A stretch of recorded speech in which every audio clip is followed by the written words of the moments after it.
Hi there, Jay Tedeschi, Senior Technical Marketing Specialist at Autodesk here. Today we're going to take a look at Design Accelerators and Calculators in Inventor Pro 2016. We're going to start with the Weld Calculator. This very powerful tool as it allows us and enables us to calculate weld strength based on real-world criteria instead of asking the guy next to us who's been here for several years or just doing a best guess scenario. In this case, we're going to start by defining the bending force as well as the force arm itself, and we'll do that by picking data right off the model. Next, we have to define the entire area, the entire welded area. So I was able to select a measurement right off the model and then multiply that by the number of faces that are going to see this weld. So we end up with a total linear length of 360 millimeters.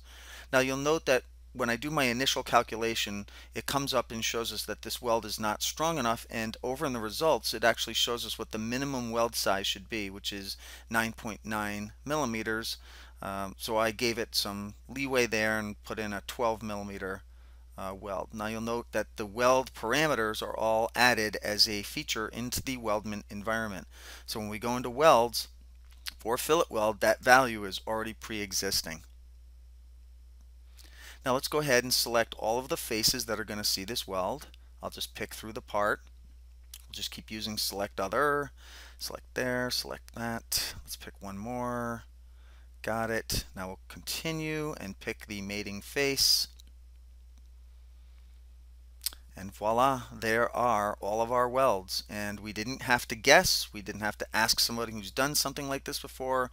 The calculator lets us create this feature with confidence that it is going to be strong enough to be able to handle the load that it is going to see in normal use. Next up is the bearing generator. Now with the bearing generator, we're going to start by selecting a standard, in this case DIN.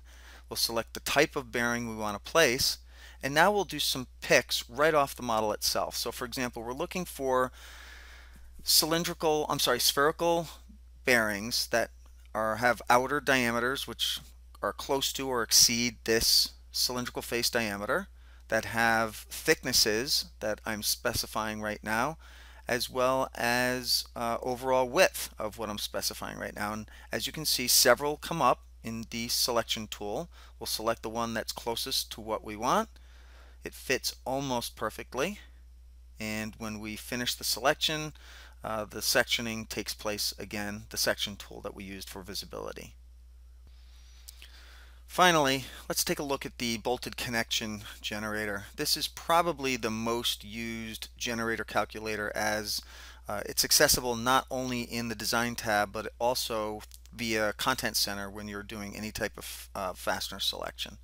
We'll start by picking our start plane, our termination plane, picking the existing hole. We told it to follow the pattern so it knows how many fasteners it's going to have to insert. And now we'll continue by selecting the standard itself, which again is going to be DIN in this case. So we've selected the fastener that we're going to add in here.